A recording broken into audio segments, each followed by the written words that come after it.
आज हम उस शख्सियत के साथ हैं जो शख्सियत 20 साल से लगातार मस्जिदों पे वक्फ बोर्ड पर काम कर रहे हैं।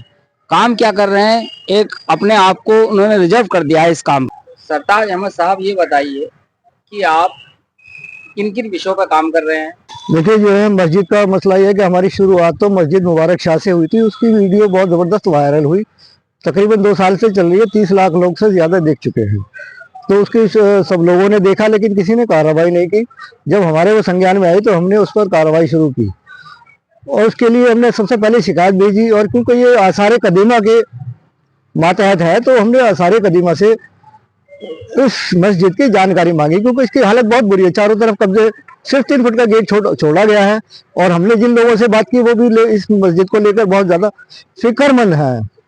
तो हमें जो भी जानकारी चाहिए थी कि ये मस्जिद आपके संरक्षण में है या नहीं। संरक्षण में है तो भाई इसकी देखभाल कौन करता है, कितने लोग कब्जेदार हैं, आपने क्या कार्रवाई की, वो सारी चीज़ें हमको मिल गई। 26/8 को हमने RTI लगाई थी और हमारे टाइम पे वो आ गई।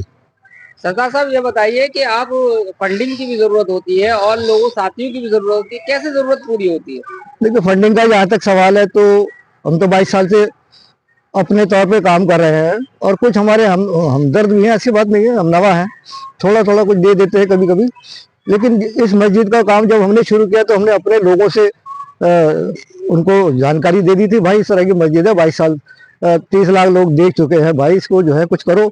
और ये कोई पहली मस्जिद नहीं है, इस तरह की बहुत सारी मस्जिदें हैं, आपने भी देखी है, हमने भी देखी है।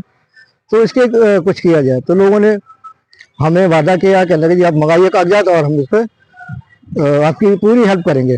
तो उस दौरान लोगों ने, हमारे जो अपने लोग थे, उन्होंने कुछ पैसा दिया, ऐसी बात नहीं। 10,000 रुपये के आसपास हमारे ही अपने लोगों ने दिया।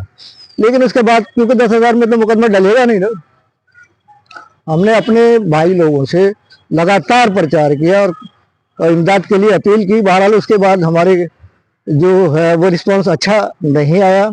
अभी तक उसके बाद किसी ने हमारी इमदाद नहीं की है, जबकि हमारा काम बराबर चालू है। हमने एक मस्जिद से शुरू किया था और फिर दिल्ली की सारी मस्जिदों के हमने रिकॉर्ड मंगाया, छानबीन की। और उसके बाद जो है अब हम इंशाल्लाह दिल्ली की सारी मस्जिदों पर कार्रवाई करेंगे। आप ये कहते हैं कि कुछ लोग मस्जिद तोड़वाना चाहते हैं, हम ताले खुलवाना चाहते हैं, जो मस्जिदें बंद हैं जी, उनके ताले खुलवाना चाहते हैं। अब कौन कौन सी मस्जिदें टारगेट पर हैं आप? देखिए, मस्जिद हमारा जो है एक ही डिपार्टमेंट है, वो भारतीय पुरातत्व विभाग है, जिसे आर्कियोलॉजिकल सर्वे ऑफ इंडिया है। तो उसके अंदर ही जितनी भी मस्जिदें हैं, वही मस्जिदें जो है इसी लापरवाही का शिकार है। और ये सदियों पुरानी मस्जिदें हैं। दिल्ली के अंदर जो आप देखोगे ना, दिल्ली 7 शहरों का एक शहर है।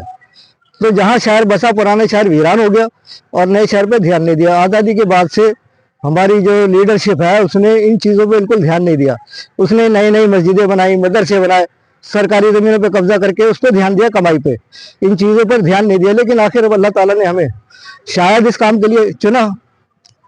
आखिर में आप लोगों से क्या अपील करना चाहेंगे? हम ये अपील करना चाहेंगे, देखिए, मस्जिदें हमारी पहचान है। आप सारे मुसलमान हिंदुस्तान के कहते हो, भाई मुसलमानों ने हिंदुस्तान पे 700 साल शासन किया, 700 साल शासन किया। ये उसके जो है यही इमारतें हैं जिनकी बदौलत आप ये कहते हो कि मुसलमानों ने शासन किया। अगर ये इमारतें नहीं रहेंगी तो तुम क्या कहोगे? तो दुनिया इसको मिटाने की साजिश कर रही है, उसमें तुम भी बराबर के शरीक हो। इसलिए क्योंकि तुम इसके ख्याल ही नहीं करते, तुम खुद काम नहीं करते, हम काम कर रहे हैं, हमारी तुम साथ नहीं देते, तो कैसे बचेंगी ये मस्जिदें? कहाँ पढ़ोगे नमाज जब मस्जिदें नहीं बचेंगी? ये थे हमारे साथ मुस्लिम वेलफेयर ऑर्गेनाइजेशन NGO के सदर जनाब शेख सरताज अहमद मसूदी और मैं हशमुद्दीन मलिक, नया भारत न्यूज चैनल यूट्यूब।